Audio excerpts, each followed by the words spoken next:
Hi there, my name is Stacy, and I'm going to show you a little bit about what it's like to live in a rent house in Dallas. um, Today, I'm baking cookies. It's something I rarely do, but I have a family event that I have to bring cookies to. So, the actual thing that I was supposed to do was get the oven to be about 350, but our oven doesn't really get to 350, and let me show you why. Every couple minutes when I want to bake something, I have to come over here to my oven. Here's my cookies. Wow, I really wish that they were the proper degrees right now. And I have to come over here, and you'll notice that there's actually no fire except for the pilot down there. So what I have to do is I take this, which is a can opener, and I go down here and I beat on it. I stick my hand in this 300-degree thing, and then look, oh, there's a light. Look, it's lighting. Okay, great. So I got it lit. And that'll keep me going for about another 5 minutes, and then I will actually be able to maybe finish baking the cookies.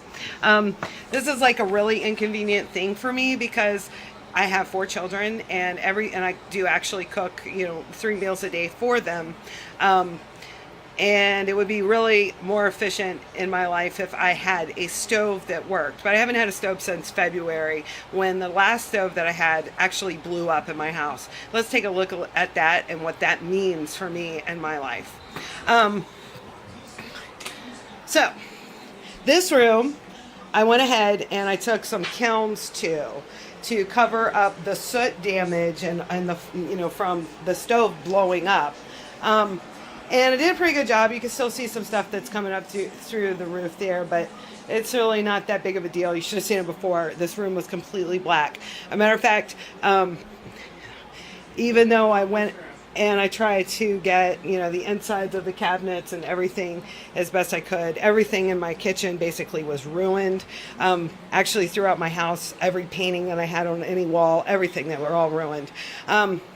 Next, you can see in this room kind of the difference in the roof.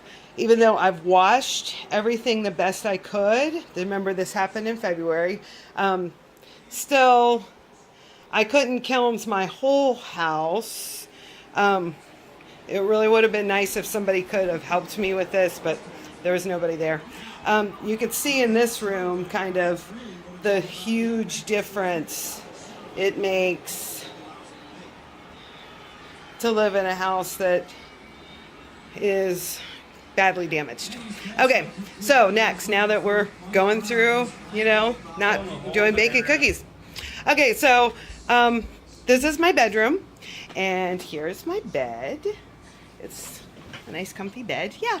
And I sleep here every night. Unfortunately, there's some holes in the roof. So whenever there's a little rain shower or anything like that, I have to move my whole room around, take my bed and push it as far up against the wall as possible. You can see I've tried to repair it the best I could from this side. However, it doesn't stop torrential rain from pouring down onto my bed while I am sleeping. So if I don't catch the weather report and see that it's going to rain, and I can come home and my whole bed will be completely ruined. I've actually gone through a whole mattress and had to replace a mattress already because it was so damaged by water that it was not usable anymore. This mattress, yesterday we moved everything, so the room is kind of a wreck because there was rain yesterday. Next. So, going to the bathroom is a total adventure in this house. I mean, I'm telling you, it is crazy how awesome this is. In my bathroom, here's my toilet.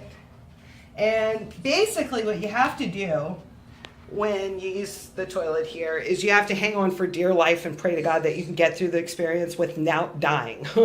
and I'm not kidding you, because you'll notice here that from water damage, and it's not from the bathroom, it's from the plumbing There's a leak in the shower head, has never been fixed, and so the floor is just rotting away, and it's rotted away around the toilet. So when you go to the bathroom, you have to be extra careful that you sit just right so that the toilet won't shift and come out and kill you. That's really the best way I can explain it. But that's what's going on here. And next, this is lovely too. We don't actually have working heat or air conditioner in this house. We have a thermostat. What does the thermostat say it is right now? I think it says like 85 degrees. We have the air conditioner on full blast. This is an issue that, you know, I've gone over several times. At this point, what we did was, in all of the exterior rooms, we stuck our own air conditioning units so that we could survive Texas heat, which gets into the hundreds on a regular basis. But no, it doesn't work. We actually have a unit, but I've had a professional come out and look at it. They say that it's entirely too small for the space that we actually have here. It would probably adequately only air condition one room in a regular house, but that's what I've got, so that's what I do. Okay, so next. We have a garage. We have a garage. Fit cars in. That's my husband. Yeah, we have a garage, but we can't actually use it because you can't fit anything into it that is a vehicle, because if you try to open the doors, you'll just be trapped. Yeah. And we have a regular size vehicle. But, you know, because of this, because they have a Honda Civic and a Chevy Cruze. But, you know, beggars can't be choosers, except for the fact that when I complained about some of these issues, I've rented here for 7 years, and each time I've ever said anything about any of it, I've had my rent raised. So I'm getting ready to pay more rent and not get anything fixed, and I guess I'm just throwing this up on YouTube and venting and seeing if, you know, other people have the same kind of problems.